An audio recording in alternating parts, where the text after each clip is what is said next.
Денеска е Илинден, посветен на пророкот Свети Илија, кој во православниот христијански свет има огромно значење и голема почит. Светиот пророк Илија е еден од најголемите пророци старозаветни. Тој во неговиот тропери се нарекува уште ангел во тело или втор претеча Христов. Неговото влијание во Стариот Завет е големо, доста големо, затоа што пред се извршил и многу чудеса, но исто така го среќаваме и во Новиот Завет, во Светото Евангелие, каде што се кажува дека се појавува и на Таворската гора. Култот на овој празник во нашата татковина е голем. Освен тоа што е еден од поголемите верски празници, тоа е еден од нашите најголеми национални и државни празници. Сакам да го честитам на сите именденот. Од овие причини и денеска во градскиот соборен храм Свети Никола во Штип имаше голем број на верници.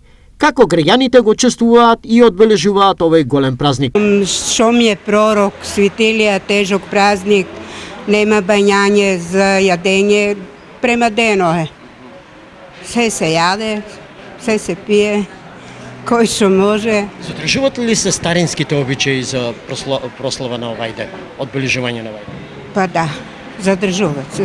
За сега се задржуват. Например, кој би биле тоа? Можете ли малку? Па ете слави имат луѓето, имен ден имат, панагиички си дигат. Ние го одбележуваме секоја година, доаѓаме си на црква, доба си направиме свечен ручек, си се помолиме на Господа за здравје, за среќа. Фала му на Бога, до сега е добро, нека даде Господ добро и на сите. По овој повод во сите православни храмови беа организирани литургии, како вовед во празнувањето.